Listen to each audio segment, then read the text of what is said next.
Hi, Nat Doig here. Today's episode is about a missing persons and unidentified body case. You see, in early 1997, the body of a man was discovered in Biggleswade. He died of natural causes, but he has never been identified. To someone, somewhere in the world, perhaps his child, his sibling, his parents, a friend, or a colleague even, he's a missing person. Although he died in Biggleswade, that is not where our mystery man was from, or so we think. He may have had connections to London or further afield, so wherever you are in the world, you might just hold the key to solving this 28-year mystery.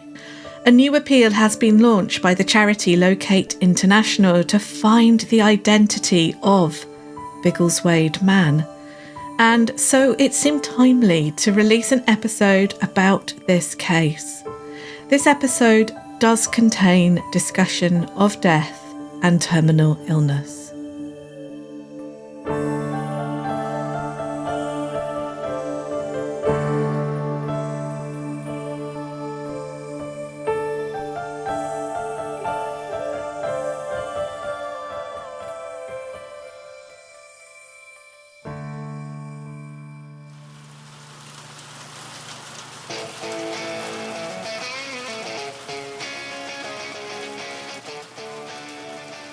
It's 1996. Oasis and Blur are top of the pop charts.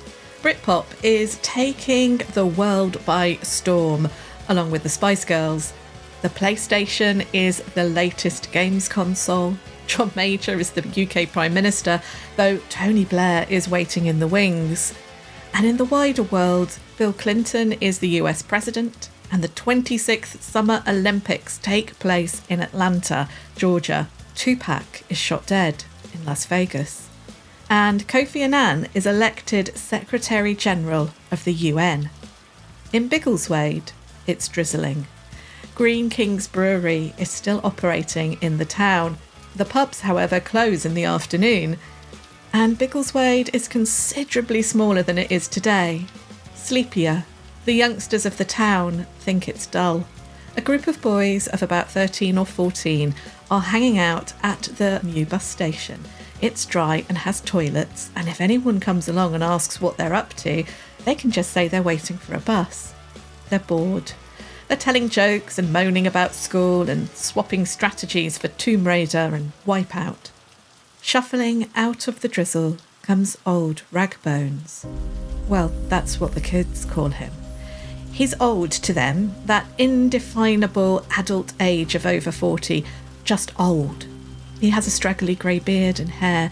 He's scruffy about the face, but for a homeless man, he's always smartly dressed. But his clothes hang off him. He's so thin. It's quiet, doesn't bother them, unlike some of the other Biggleswade characters.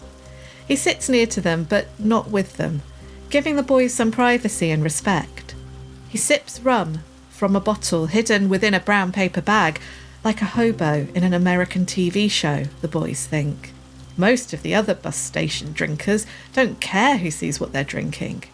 But Ragbones is different. Old Ragbones rolls a cigarette and takes a few puffs, seeming to enjoy the quiet pleasure on a damp afternoon. One of the lads sitting nearest to him nods in greeting, and the man nods back and smiles. "How's things?" asks the lad. He feels a bit daring talking to this strange adult. Old Ragbones is harmless, everyone knows that, but his mum still wouldn't want her boy chatting with him. Old Ragbones nods. "Not too bad," he says in a quiet, well-spoken accent. "How about you?" "You know, school's pants and there's nothing to do round here, but, can't complain." He adds the last bit because he hears his dad say it a lot. Old Ragbones smiles, almost sadly, if a smile can be sad, the boy thinks. The boy, feeling a bit more daring, asks, "Why'd you stick around here? I'm going to leave Biggleswade as soon as I can." Old Ragbones takes a sip of rum. ponders the question for so long the lad thinks that he's not going to get an answer. And then Ragbones simply says, "I lived in London once, worked down there."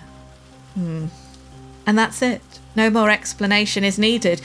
He continues his smoke in silence and then nods when he gets up to leave. It's the last time that these lads will see old Ragbones alive. Welcome to this very special episode of Weird in the Wade. I'm Nat Doig, and today we're going to highlight this missing persons and unidentified body case in the hope that someone out there knows something about who this mystery man was. I based the opening dramatisation on information given to me by townsfolk who interacted with our mystery man back in 1996.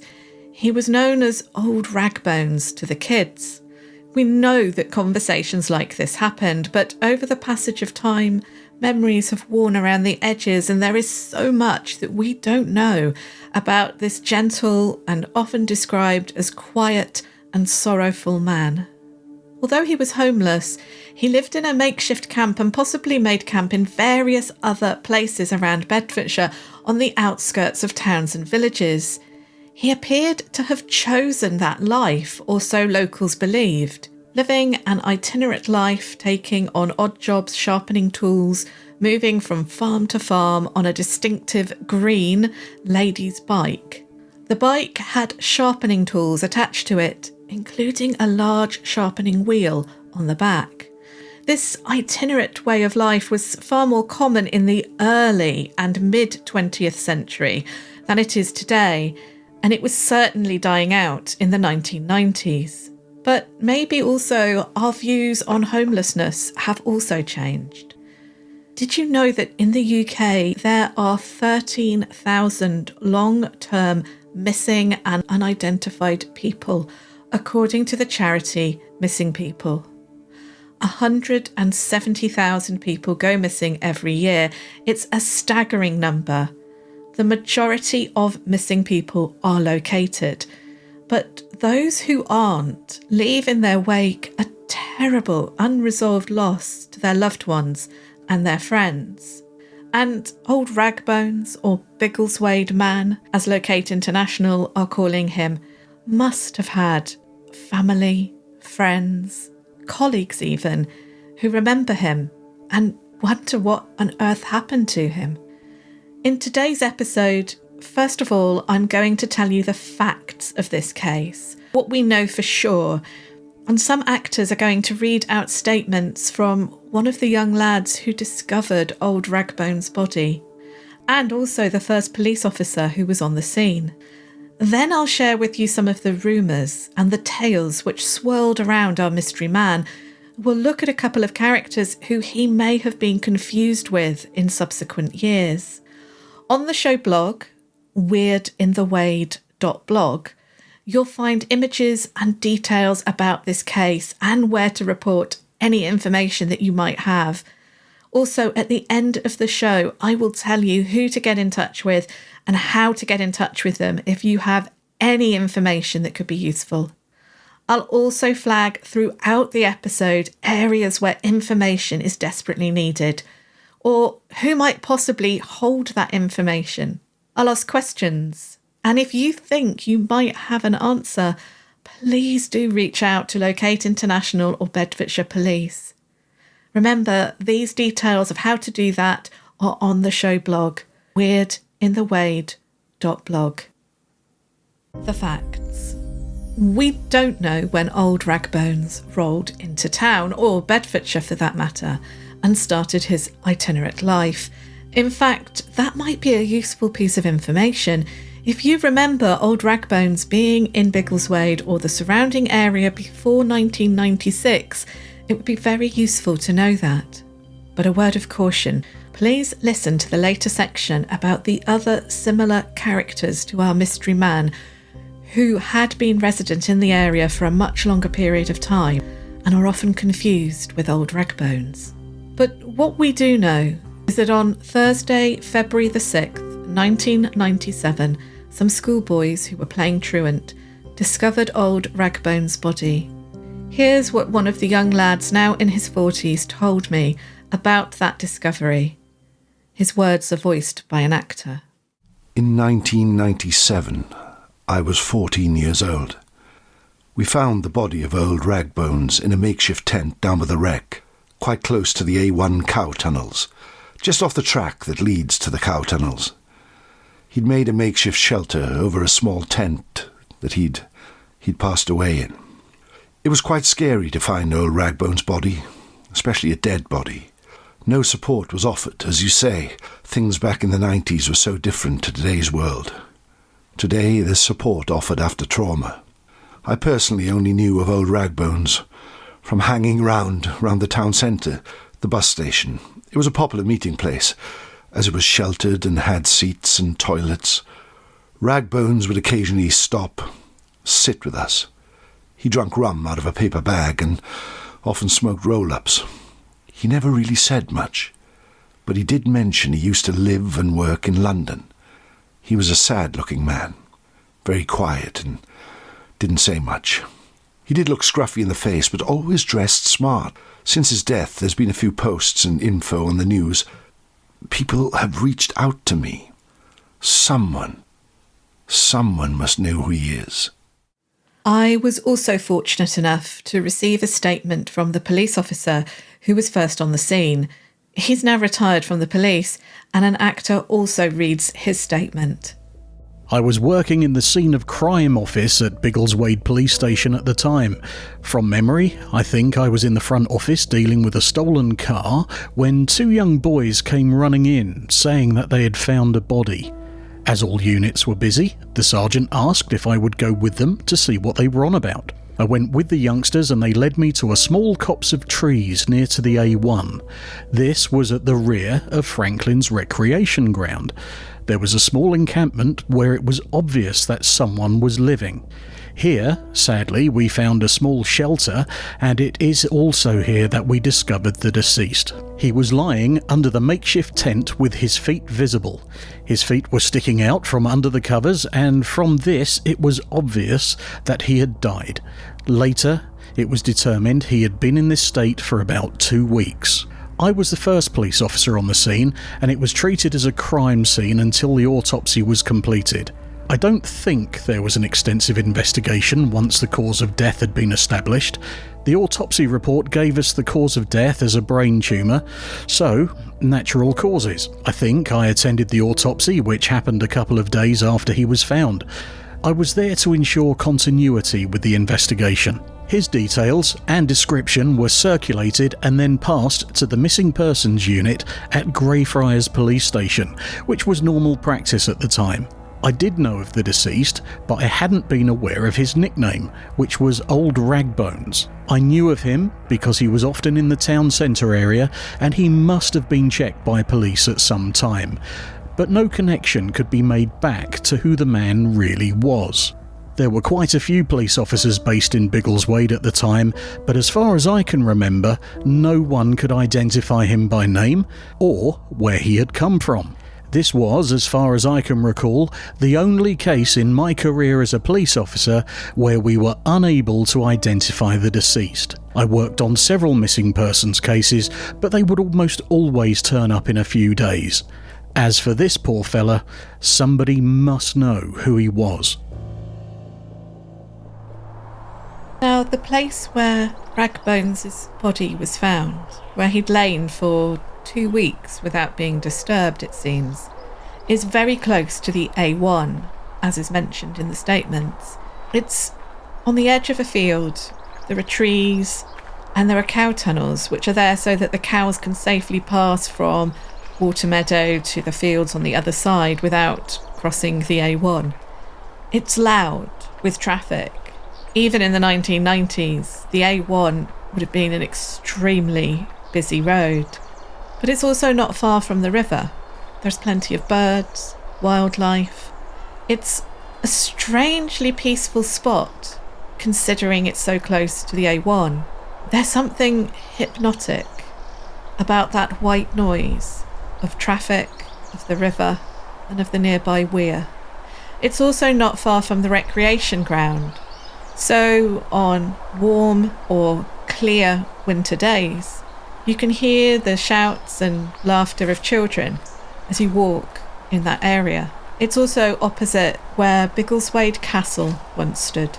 So it's a historic part of Biggleswade. Thursday, February the 6th, 1997 is the date that old Ragbones' body was discovered. Do you remember that discovery? Do you remember anything that was said about him that might help identify him? To help jog your memory about February 1997, here are some key facts about that time. The Hale-Bopp comet was bright in our skies at night, but it would get brighter still come April. The environmental protester Swampy had just been evicted from tunnels under the A30 near Newbury. East 17's Brian Harvey was splashed all over the tabloids for getting in a fight, and Princess Diana was also on the front pages. It was a month since she'd called for a ban on landmines. That iconic image of her wearing body armour was everywhere. In entertainment, The X-Files was on BBC One at 9 p.m. on Thursday the 6th of February, followed by The Frank Skinner Show. And on EastEnders that night, Phil was battling addiction. Your Woman by Whitetown was still high in the pop charts, along with Ain't Nobody by LL Cool J. Blur, U2, En Vogue and No Doubt were high in the charts. Evita starring Madonna was the #1 film.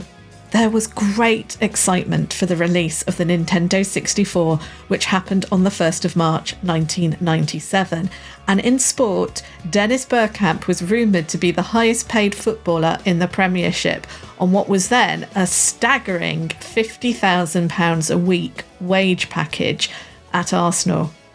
And on Thursday the 6th of February 1997, the quarter-finals of the Masters Snooker was played, including a match with Ronnie O'Sullivan, where he beat Stephen Hendry. The final that Sunday was won by Steve Davis, however.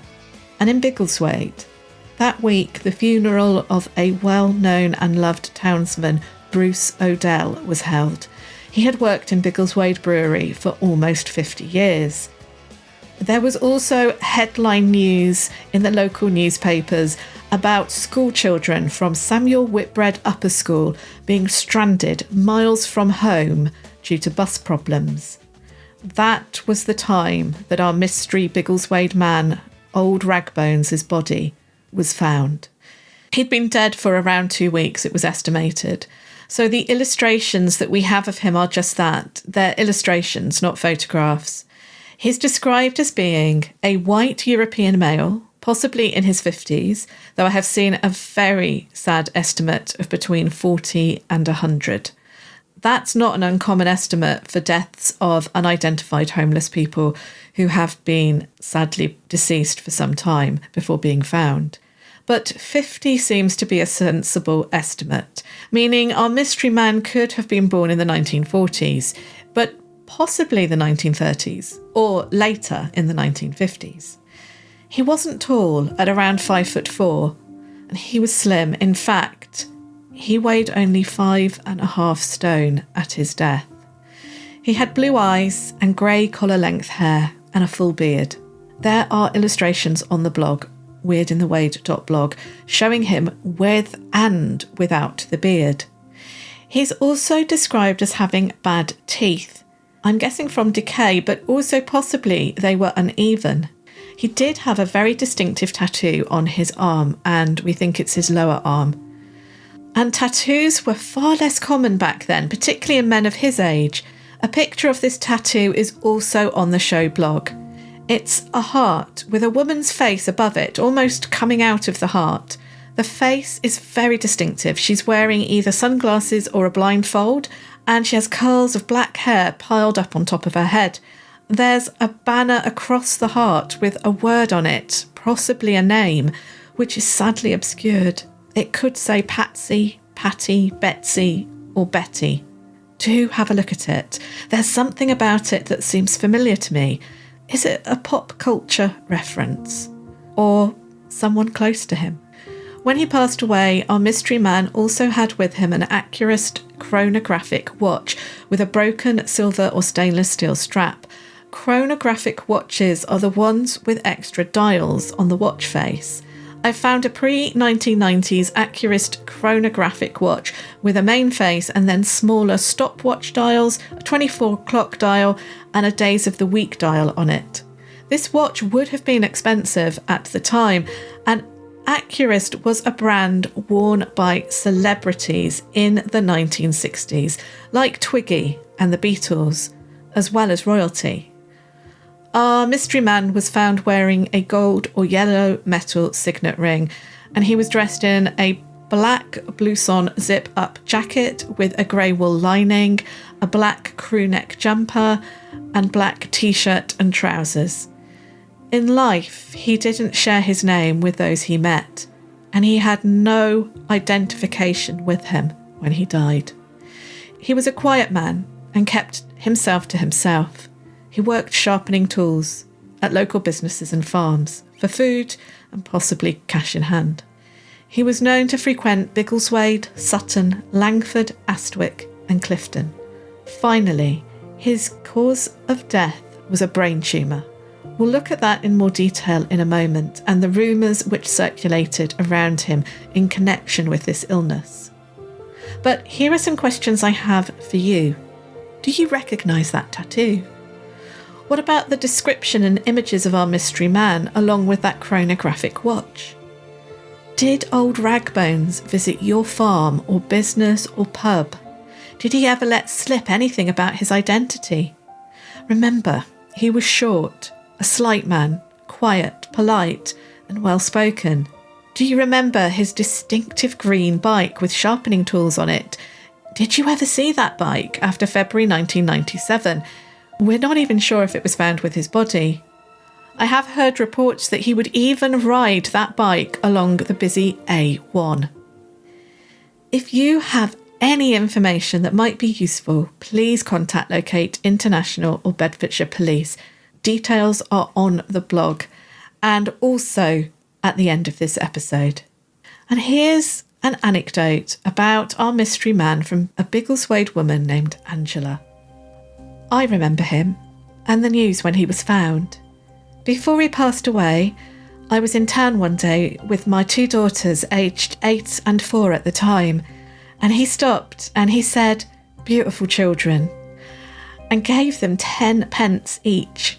We said thank you, and he just waved his hand and he went on his way, didn't say anything else, and I never saw him again. It made me wonder at the time if he had lost contact with his own children. The rumours. Understandably, there were a lot of rumours about old Ragbones when he was alive, as well as after his death. By the 1990s, it was becoming more unusual for people to live that kind of itinerant life. He wasn't a New Age traveller, nor it seems part of the traditional Romany or Irish traveller community. He was just one man alone, travelling around Bedfordshire working for food and possibly cash in hand. One rumour was that he had worked in London. In fact, our witness who discovered his remains remembers old Ragbones saying as much when he was alive. But a more detailed rumour was that he had worked in the city with a good job, but had given it all up and dropped out, as they used to say. Nowadays, we might say he chose to live off the grid.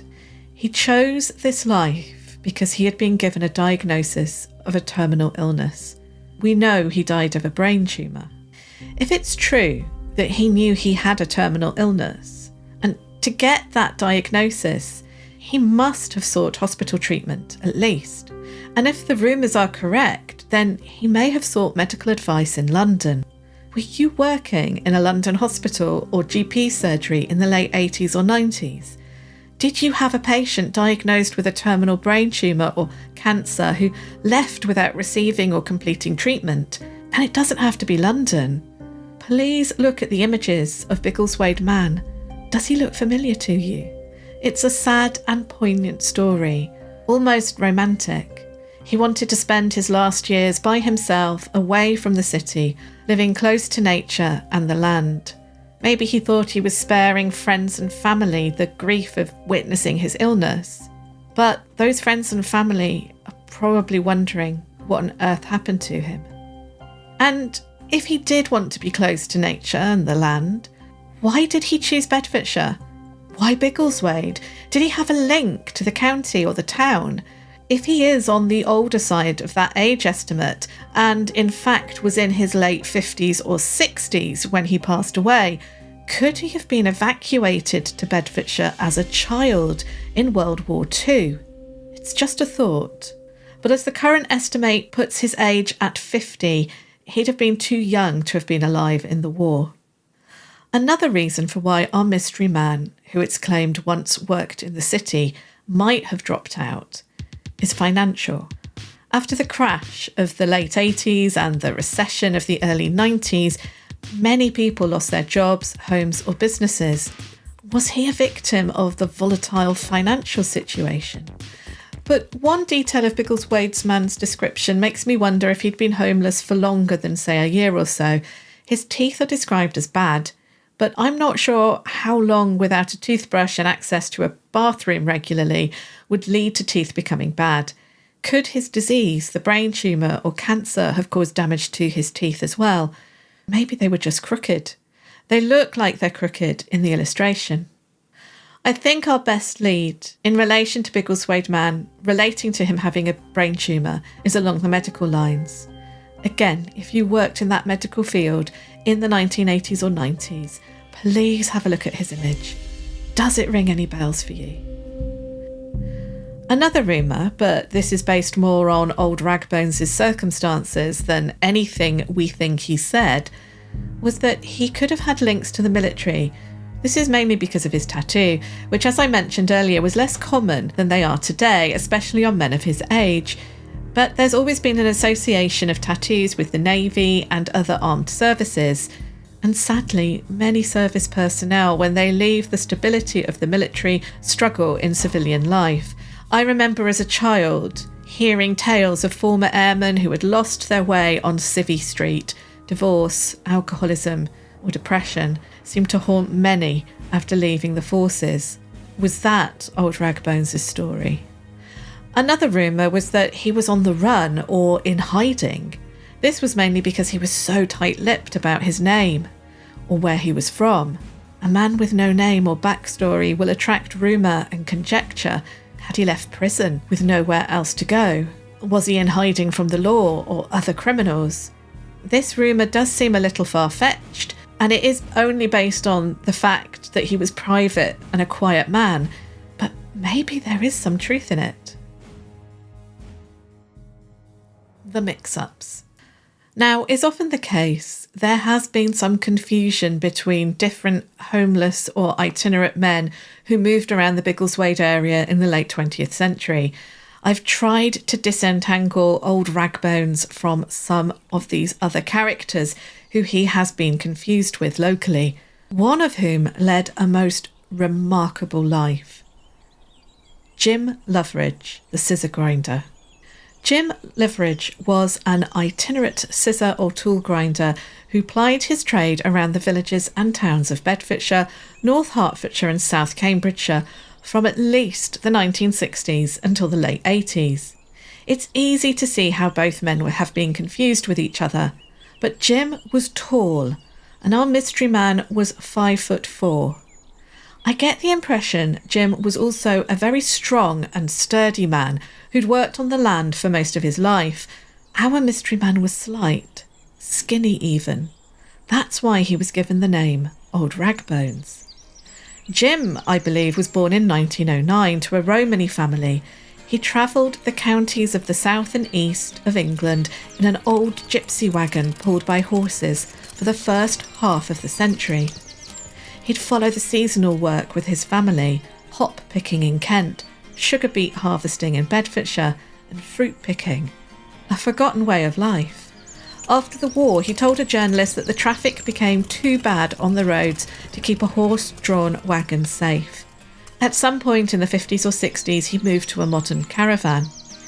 He also told a journalist that by the 1980s, most of his family were living in houses. including his sisters in Biggleswade. By 1987, he had given up the caravan and was living in a converted pigsty on a farm near Shefford. He'd been there since the early 70s. At almost 70 himself, he'd spent the last 20 years travelling the nearby villages and towns, sharpening scissors and tools. I found one rather mean letter to the local newspapers complaining that scissor sharpener Jim had ruined the writer's scissors, but all other reports of him I read praised Jim for his hard work and his attitude. But in 1987, a terrible fire engulfed his rustic home. The fire brigade believed it had been started by a stray cigarette or candle.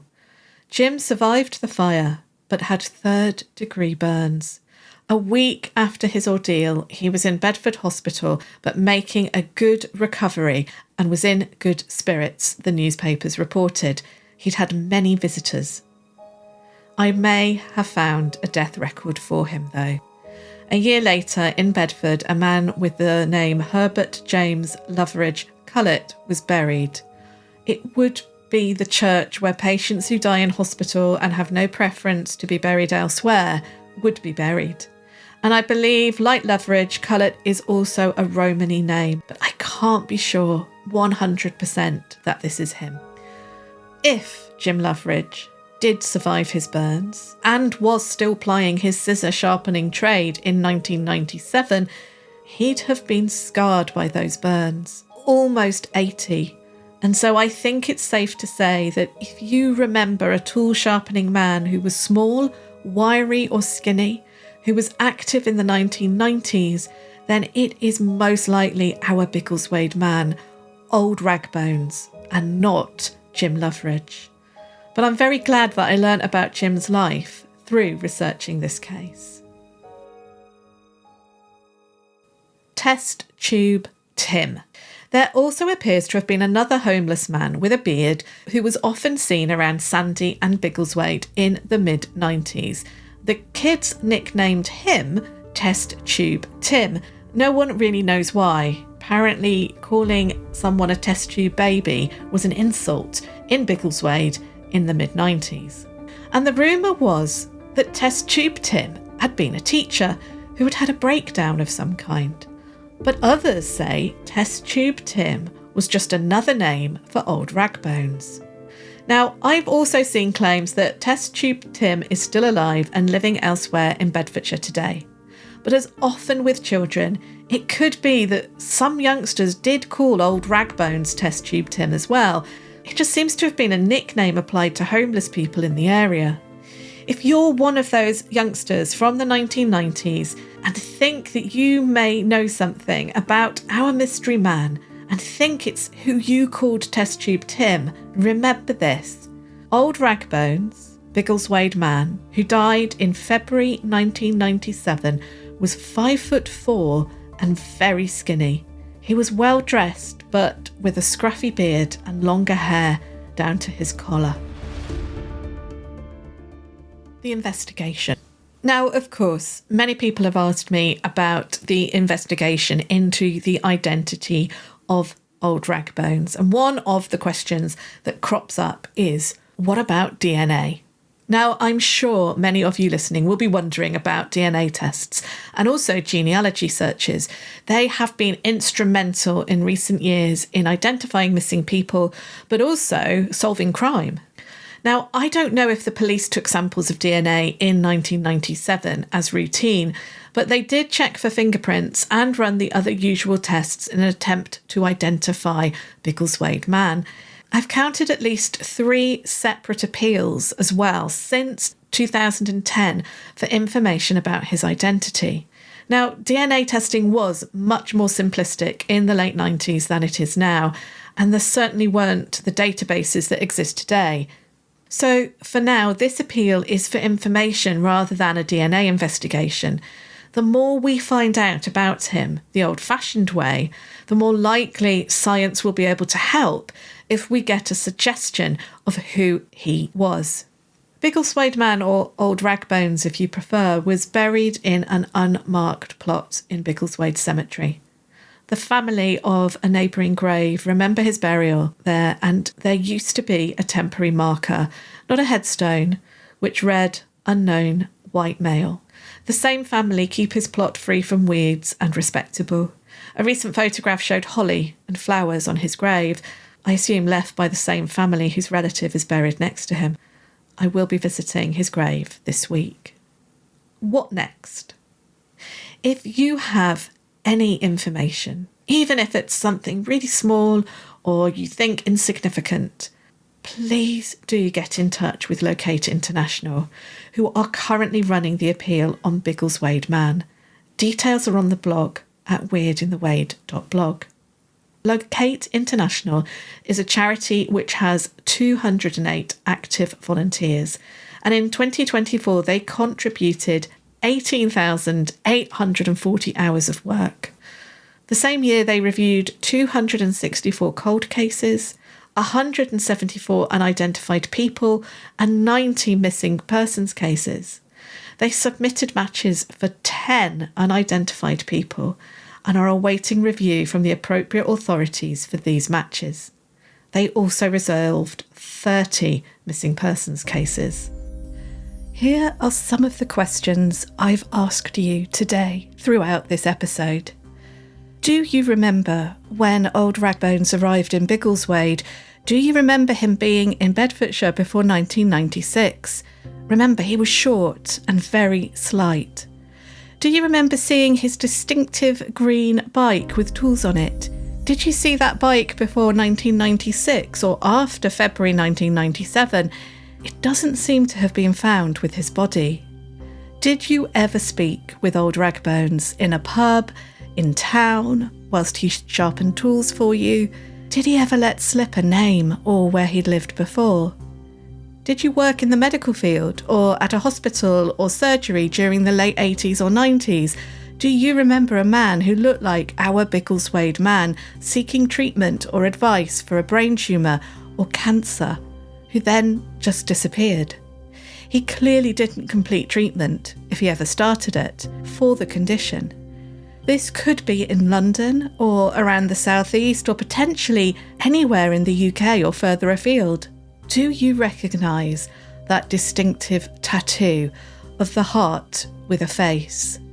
If anything jogs your memory, which could help identify old Ragbones, our mysterious Biggleswade Man, please do get in touch with either Locate International at appeals@locate.international or by calling 0300 102 1011. That's 0300 102 1011. And those details are on the show blog, weirdinthewade.blog. Of course, you can also contact Bedfordshire Police, who have opened a cold case and reviewed this over the last 20 years. Thank you for listening today. Please share this episode with anybody you think might be able to help, who could possibly know something to unlock this 28-year-old mystery. Someone out there knows something, and there are most likely people out there who are missing this Biggleswade Man, whether that's his family, friends or colleagues who remember him. It's really important that we give him the dignity of an identity so that grave is no longer unmarked but has a name and a headstone.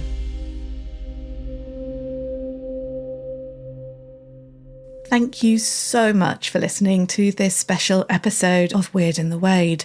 I'd like to thank Locate International for sharing the details of this case with me. Also, a huge thank you to Craig, Roy and Angela, who provided statements for this episode. Thanks also to Owen Staton and Paul Gledhill for reading 2 of the statements for us. I'd also like to say a huge thank you to the people of Biggleswade who have been so generous with their time and information about their memories of old Ragbones. The next full episode of Weird in the Wade will in fact be 2 episodes about the witches of Bedfordshire. Those episodes should be released on the same day in the next fortnight. Thank you so much for your patience. Weird in the Wade is researched, written, presented and produced by me, Nat Doig. Theme music is by Tess Savagir. Owen Staton and Paul Gledhill provided additional voices in this episode. All additional music and sound effects are from Epidemic Sound.